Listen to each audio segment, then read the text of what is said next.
자, 오자서 세 번째 시간입니다. 자, 오왕 함녀가 갑작스럽게 죽임을 당하게 되는데요. 어떻게 보면 오왕이 가장 전성기에 죽임을 당하게 됩니다. 그래서 이제 이 오나라고 올라라는 이들이 이제 오랑캐라고 중원 사람들에게 욕을 먹는 이유 중에 하나가 뭐냐면 다른 나라가 상을 당했을 때 공격을 하거든요. 중원에서는 이것은 우리가 농담으로 있을 수 없는 일입니다. 만약에 그런 일이 있다 그러면 완전히 이제 여러 나라들에게 왕따를 당하는 그런 상황을 맞게 되거든요. 그런데 이제 이 춘추시대 말기에 오나라고 올나라에 가면 이들은 상대방 국가가 상만 당하게 되면 바로 공격을 하는 그런 야비한 모습들을 보이게 됩니다. 이제 오왕 함녀가 갑자기 이제 윤상이 죽습니다. 월나라 윤상이 죽는데 늘 뒤에서 함녀를 괴롭혔던 윤상을 이제 윤상이 죽으니까 그 죽음 장례를 틈타가지고 월나라를 공격을 합니다. 이때 당시 오왕 함녀는 전성기를 맡고 있는 사람이기 때문에 가장 이제 오왕이 절정기에 있었을 때거든요. 그래서 자신감이 있었기 때문에 이제 월나라를 공격을 했는데 그때 월나라에 이제 그 구천이 생각하지도 못했던 아주 기가 막힌 전술을 쓰게 됩니다. 이름하여서 이제 자살특공대인데요. 이 자살특공대는 이제 사형수들을 불러내가지고 사형수들을 일렬로 쭉 세운 다음에 사형수들에게 칼을 한 자루 쥐어줍니다. 그리고 그 사형수들이 자신의 목을 적군 오나라 보는 앞에서 이제 자신의 목을 찌릅니다. 이 모습을 보고 갑자기 적으로 나와 있는 월나라 군사들이 갑자기 자기 목을 찌르니까 오나라가 당황하게 됩니다. 그래서 그 당황한 틈을 타서 이제 월왕 구천의 그런 군대들이 급습을 하고 이 전투로 인해서 오왕 함녀가 부상을 당합니다. 부상을 당하는데 그 부상이 아마 치명적이었던 것 같아요. 그래서 그 부상이 책에 보면 손가락에 부상을 당했다 또는 발가락에 부상을 당했다 여러 가지 말이 있습니다만은 지금 보면 어쩌면 이제 파상풍으로 죽었을 것 같습니다. 그리고 부상을 당해가지고 급히 자기는 이제 돌아왔습니다. 돌아왔는데 그때 이제 자기 아들 부차에게 말을 하죠. 너는 구천이 내 아비를 죽은 일을 잊겠느냐? 그랬더니 감히 잊지 않겠습니다. 이제 여기에서 뭐가 시작되냐면 우리가 와신 상담에 와신이 시작이 되는 겁니다. 와신, 섬나무 위에서 누워서 2년 동안 잠을 자는데 섬나무 위에서 누워서 잠을 잔다는 것은 이제 그 불편한 잠을 잔다는 거잖아요. 불편한 잠을 자면서 이제 아버지를 죽인 원수를 갚기 위해서 절치부심한다는 그런 의미에서 그렇습니다. 그래서 부차가 왕이 올라가지고 백비를 태자로 세우고 삼고 군사들은 이제 싸우는 법과 훈련을 시킵니다. 이게 오자서열전에 나와 있는 부분인데요. 그래서 이 부분 우리가 와신이라고 합니다. 와신이라고 합니다. 그리고 2년 동안 이제 부차가 가뜩이나 아직까지도 오나라가 훨씬 더 강한 형편인데 오나라가 원수 갚기 위해서 부차가 열심히 준비한다는 소식을 듣고 이제 월나라 구천이 초조해지기 시작을 합니다. 우리 손자병법에 보면 준비된 적에게는 가지 않는 거거든요. 강하고 준비된 적이 있을 때는 내가 방비를 하거나 또는 도망을 가야 맞는 얘기인데 그러니까 지금 구천의 입장에서 보면 오나라가 열심히 준비하고 있다면 자기도 더 용의주도하게 준비를 하고 전쟁 준비를 해야 되거든요. 그리고 국력을 키우고 그렇게 대비를 했어야 되는데 이제 이 구천은 월나라 구천은 부차가 열심히 전쟁 준비하는 그것에 오히려 자극을 받아서 더 초조해집니다. 그래서 더 이상 기다릴 수 없다. 그래서 이 구천이 공격을 하게 됩니다. 사기열전에 보면 이제 부차가 먼저 공격하려고 하는 걸로 나오는데요. 사실은 다른 역사서와 맥락을 보게 되면 구천이 먼저 공격을 합니다. 이때 구천이 공격할 때 범녀가 막습니다. 우리가 이제 범녀 편을 제가 찍었죠. 그래서 이 범녀가 나라가 기운이 넘칠 때 전쟁을 하는 것이지 지금은 우리나라가 아직 전쟁을 할 상태는 아닙니다 라고 간곡히 말립니다. 그럼에도 불구하고 이 월왕 구천이 이제 오나라를 공격을 하게 되죠. 그래서 월왕 구천이 부초산에서 일단 부차에게 대패를 합니다. 그도 그럴 것이 이제 부차는 잘 준비되어 있거든요.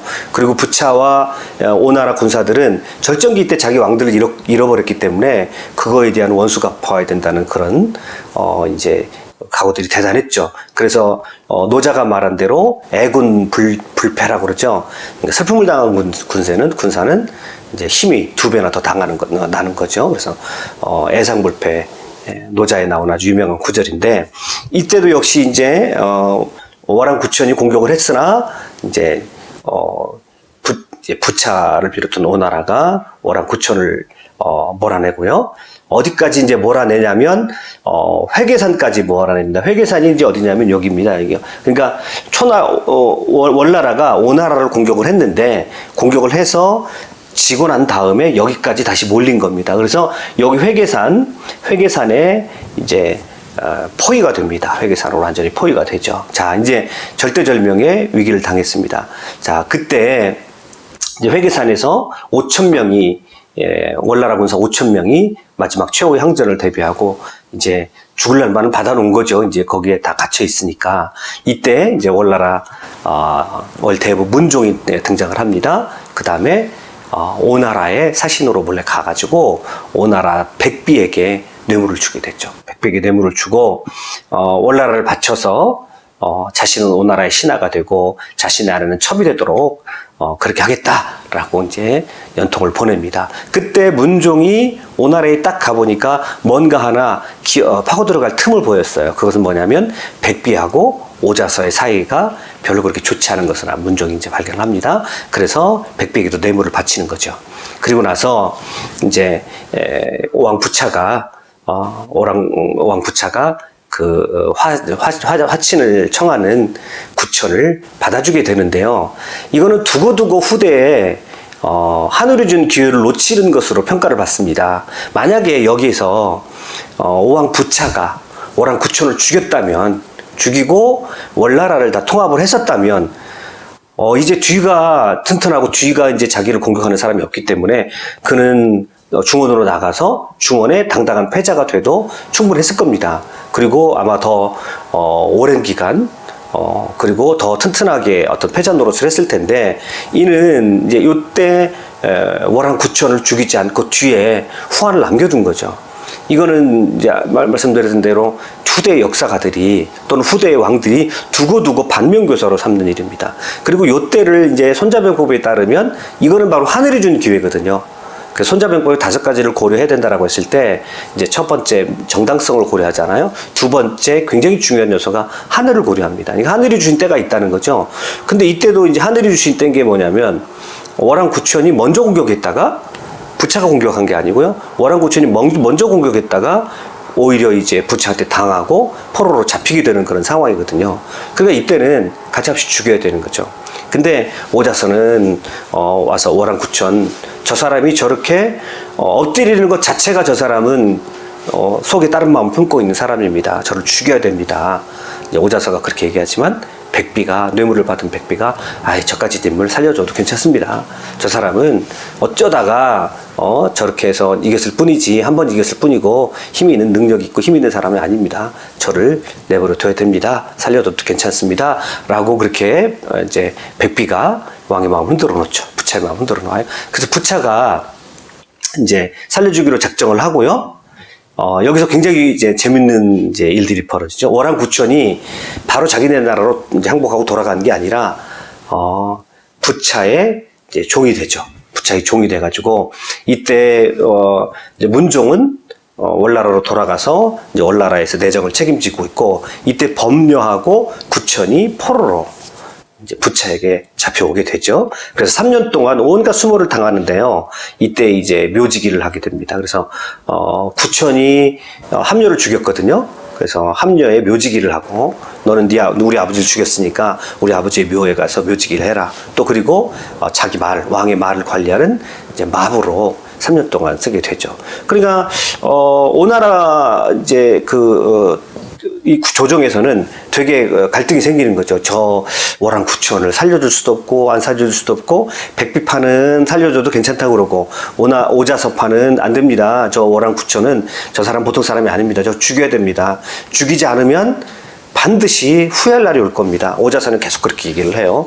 자, 그러니까 부차의 마음도 때로는 오자세에 기울었다가 때로는 백비에게 기울었다가 그렇게 왔다 갔다 하게 되고 마음이 흔들리는 것을 보게 됩니다.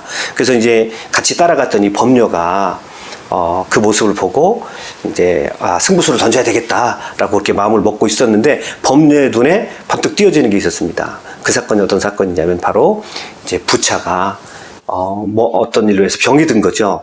병에 든 모습을 딱 봤는데 아마 이제 범녀는 의술에서도 밝았던 것 같아요. 가만히 보니까 얼마 안 있으면 나을 병이에요. 나을 병인데 이렇게 이제 병 가지고 시달리는 모습을 보고 자 구천을 찾아갑니다. 구천을 가가지고 자 폐하 제가 차마 말씀드리기 어려운 일이지만 지금 우리가 죽느냐 사느냐 바로 요 사건에 달려 있습니다. 폐하께서 가셔가지고 부차의 변을 맛보십시오. 변을 맛보십시오. 그렇게 얘기합니다. 그래서 만약에 그 변 맛이 달면 이제 병이 깊은 거고 그 변 맛이 쓰면 요 부차가 좀 일어날 것인데 제가 봐서는 분명히 변 맛이 쓸 겁니다. 며칠 있으면 일어날 겁니다. 그러니까 그렇게 말씀하시면 됩니다. 라고 구천에게 얘기합니다. 구천은 이때 이 법녀의 말을 듣죠. 법녀의 말을 듣고, 왜냐하면 지금은 이제 절대절명의 위기 상황이니까 더 여기서 포로 생활을 했다가는 언제 죽을지 모르는 상황이니까 할 수 없이 이제 찾아갑니다. 찾아가서, 부차에게 찾아가서, 아픈 부차를 병문안을 하고 변맛을 보겠더라고. 그러니까 부차는 깜짝 놀랐죠. 그래 한번 해보라고. 그래서 변맛을 딱 보니까 변맛이 아니나 다를까 쓰거든요. 그래서 폐하 경하드리옵니다. 이제 폐하께서는 며칠 후가 안 돼서 일어나실 겁니다. 딱 그렇게 합니다. 그때 이제 그 변을 살짝 맛본 게 아니라 아주 많이 먹습니다.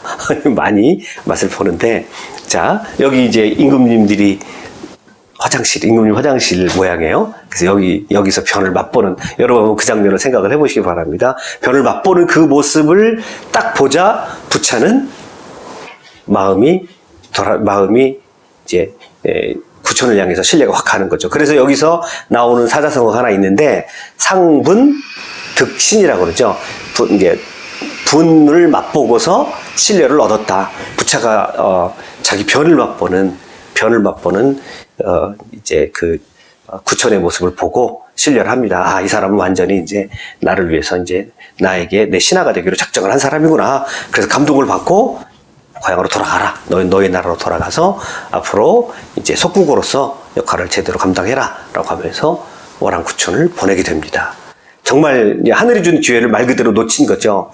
이와 비슷한 예가 유방과 항우 사이에도 있는데 홍연의 연이라고 그럽니다. 그래서 이제 그 항우가 한참 강할 때 유방이 이제 기어와야 되는 그런 때가 있었습니다. 나중에 이제 한번 또 얘기를 하기가 나올 텐데 그때 이제 범녀는 그때 범증이거든요. 여기는 범녀잖아요.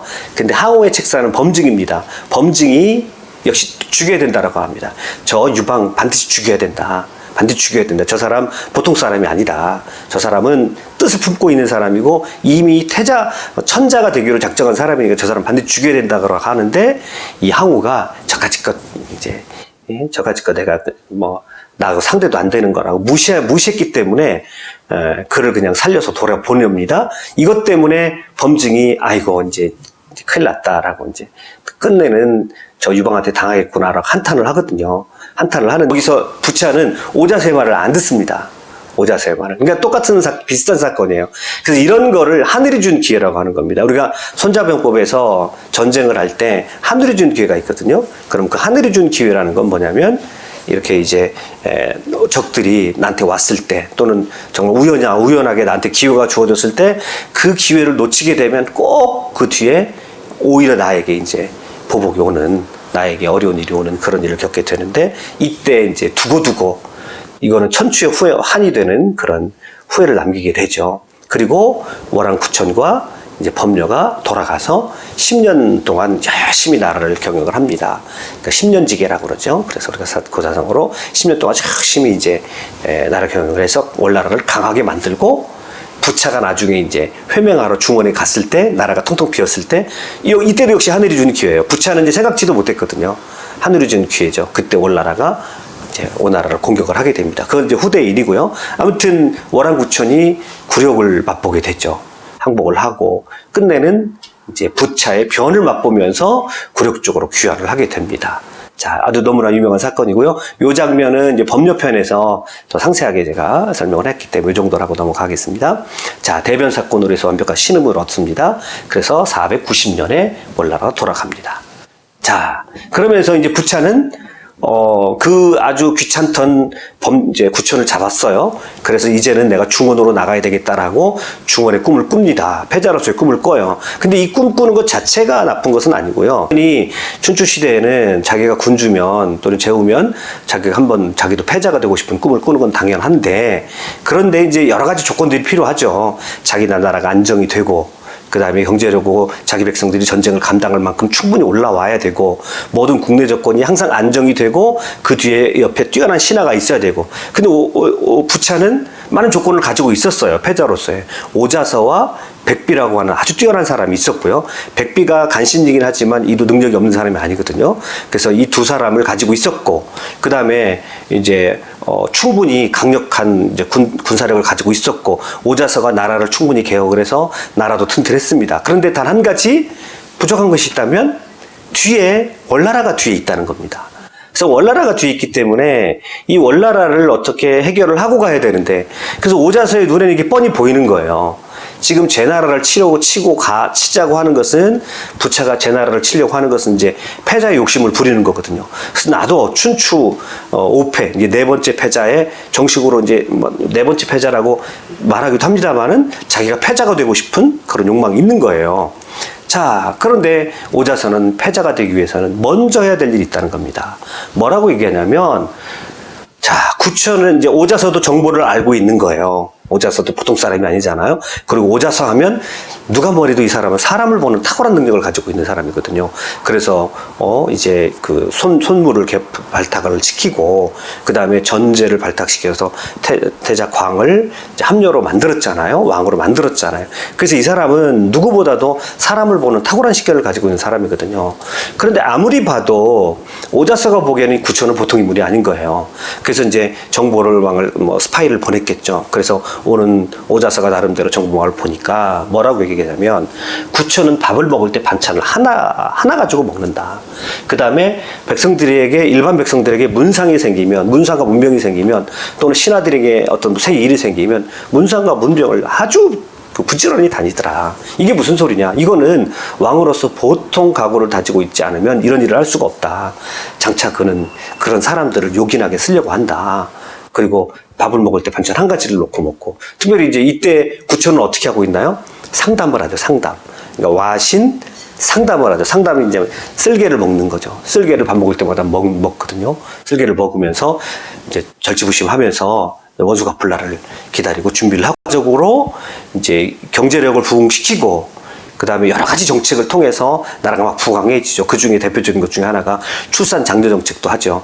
그래서 아기를 많이 낳는 집은 뭐 세금을 감면해 주든지 막 여러 가지 혜택을 줍니다. 지금 출산 장려 정책의 원조라고 할 수 있습니다.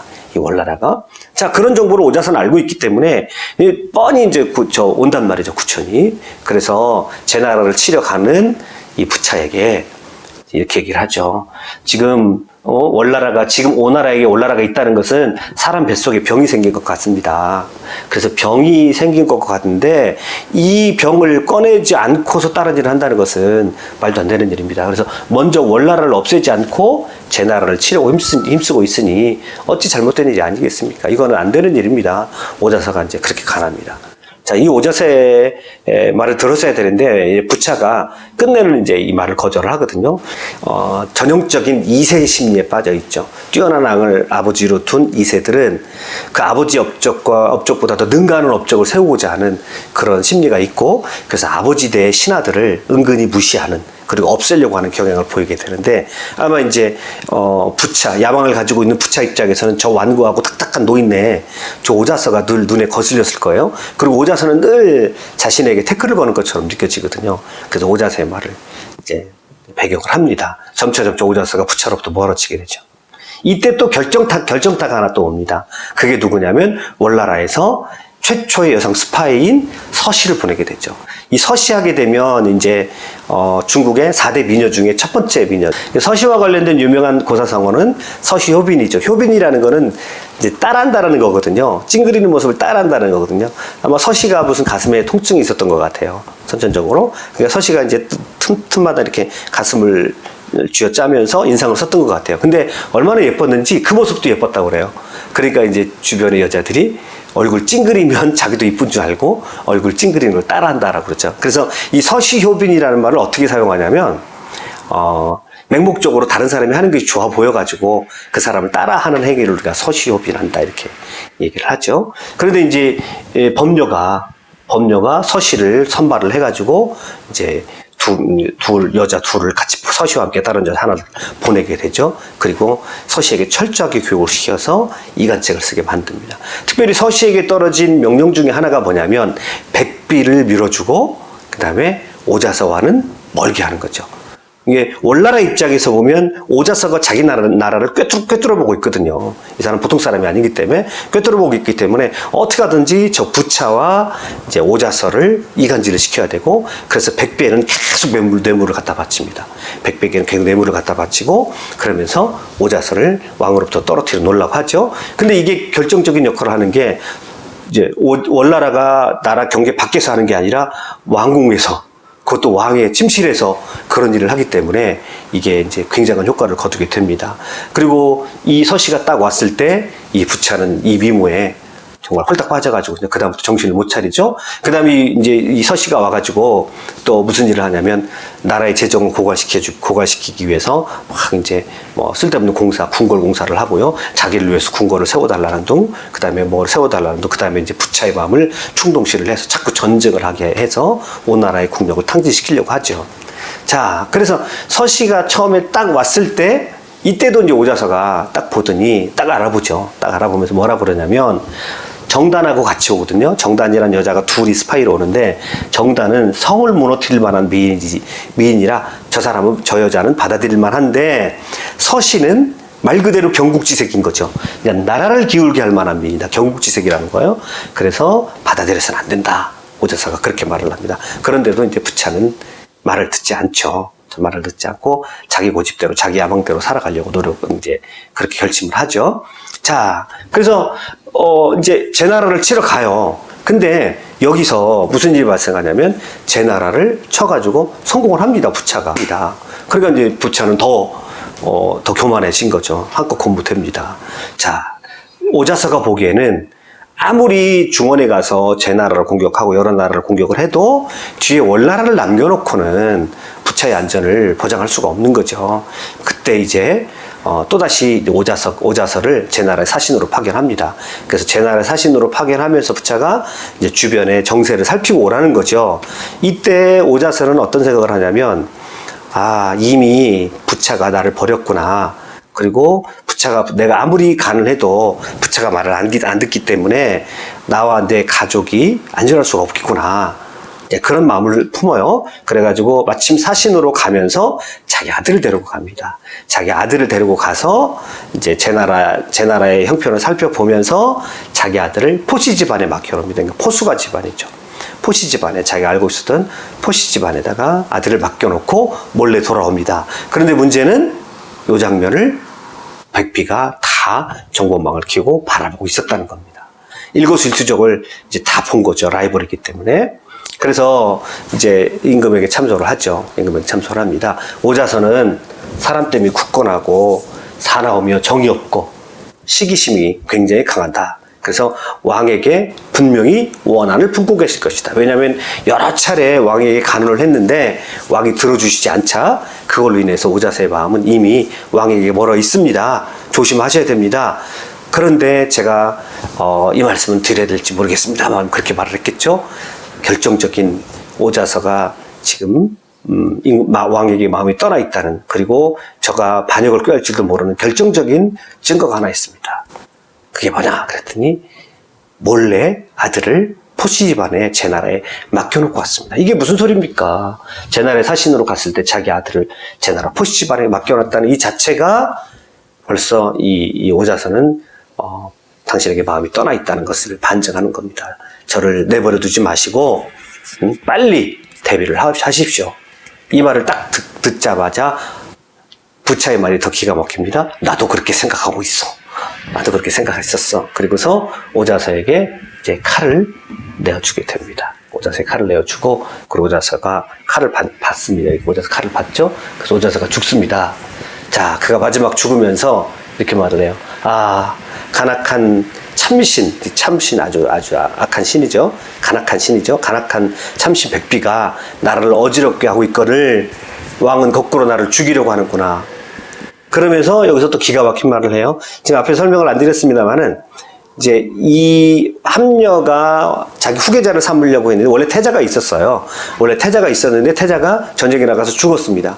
그래서 자신의 여러 아들 중에서 이제 태자를 삼아야 되는데 부차는 사실은 마음에 안 들어 했습니다. 왜냐하면 부차가 성격이 보통 성격이 아니고 이제 굉장히 포악한 성격을 가지고 있었기 때문에 아버지 함녀가 별로 마음에 안 들어 했어요. 그런데 부차 편에 들어서 부차에게 이제 부차를 밀어준 사람이 바로 오자서였거든요. 그러면서 오자서가 아주 강력하게 권을 합니다. 그러니까 이제 이 함녀가 가만 생각해 보니까 오자서도 있고 또 백비도 있고 여러 충신들이 많이 있으니까 그래도 저놈의 성격은 좀 포악하긴 하지만 이제 충신들이 옆에서 잘 보자면 괜찮을 것이다 싶어가지고 부차에게 이제 왕위를 물려주기로 작정을 합니다. 그래서 부차를 태자로 삼았죠. 그때 이제 태자가 뭐라고 얘기하냐면, 이 부차가 뭐라고 그러냐면 오자서에게 내가 나라의 절반을 너에게 떼어주겠다 이렇게 얘기합니다. 그때 그렇게 얘기해놓고 그때 자기를 내가 태자로 만들었을 때 나한테 나라의 절반을 떼어주겠다고 얘기해놓고 그래놓고는 이제 와서 나를 죽이려 한다고. 지금 그 말입니다. 자, 왕위에 오르기 전에 여러 공자와 왕자리를 다툴 때 내가 목숨을 걸고 선왕과 싸웠다. 이때 이제 함녀가 워낙 이 부차를 싫어했기 때문에 목숨을 걸고 싸웠다고 얘기를 해요. 그렇지 않았다면 지금 왕은 태자가 될 수 없었을 것이다. 왕위에 오른 뒤 내가 내게 오나라를 나눠주려고 했을 때 내가 그것을 받지 않았다. 그런데 그랬던 그가 지금 아부하는 신하의 말만 듣고 나를 죽이려 하는구나 라고 그렇게 이제 한탄을 하면서 이 칼을 받고 자신의 목을 찌르게 되는 겁니다. 그래서 오자서가 이제 이렇게 죽게 되는 거죠. 그러면서 죽어가면서 뭐라고 얘기냐면 내 무덤 위에 가래나무를 심어서 왕의 가늘자를 목재로 쓰도록 해라. 그리고 내 눈을 빼가지고 저 동문에 달아놔라. 이 월나라가 반드시 와서 들어오는 장면을 내가 볼 것이다.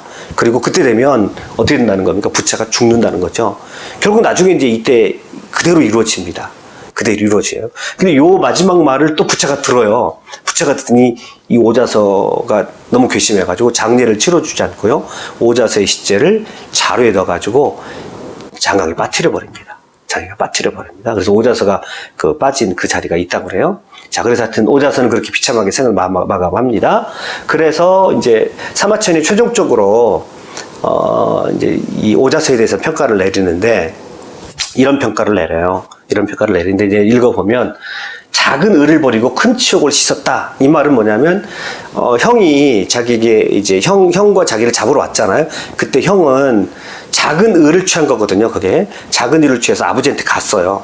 그런데 이 사람은 작은 일을 버리고 큰 치욕을 씻어 후세까지 이름을 남겼다. 이렇게 하거든. 사실은 이것도 누구 얘기냐면 자기 얘기죠. 사실 이게 오자서를 좋아하는 이유가, 사마천이 오자서를 좋아하는 이유가 이 사람은 어떤 수치를 참았냐면 궁형을 당하는 수치를 참았거든요. 궁형을 당하는 수치를 참고, 그러니까 이 궁형을 내가 이제 사형언도를 받았어요. 사형언도를 받았는데 사마천이 궁형을 당하면서 자기 성기를 잘라내는 그런 고통을 겪었던 이유가 자기는 그거보다 더 큰 자기 사명이 있었거든요. 역사책을 쓰는. 만약에 그때 사마천이 이거 안 썼으면 오늘 우리 이 시간도 없는 거죠. 그러니까 자기 역사서를 쓰기 위해서 치욕을 감수했다는 거예요. 그래서 사마천은요, 재밌는 것은 그렇게 치욕을 감수하면서 뭔가 큰 뜻을 품은 사람들은 사마천은 본능적으로 반응을 해요. 우리가 보면 원수 갚는 것이 만약 여러 가지로 좀 생각해 볼 그럴 경우가 있고, 또 그 오자서가 과연 원수 갚던 그 방식이 진짜 제대로 된 건가? 막 시체에다가 300대나 때리는 잔인한 목소리를 하거든요. 그래서 어떻게 보면 여러 가지 평가를 받을 수 있는데 사마천의 입장에서는 되게 긍정적으로 평가합니다. 자, 작은 일을 버리고 큰 치욕을 씻어 후세까지 이름을 남겼으니 슬프구나. 슬프다는 거죠. 슬픔을. 그러니까 동병상련의 어떤 고통을 같이 느끼는 거예요. 바야흐로 오자서는 강수에서 오도가도 못하는 상황이 놓이고 어옥의 배를 타고 아주 힘들게 넘어왔잖아요. 그때 그 다음에 또 길에서 빌어먹을 때 오나라에 들어와가지고 거의 거린처럼 지냈거든요. 빌어먹을 때에도 마음속에 어찌 잠깐인들 초나라 수도 영을 잊었겠는가. 그러므로 모든 것을 참고 견뎌내어 공명을 이룰 수 있었습니다. 이게 사실은 이제 사마천의 가치관이죠. 사마천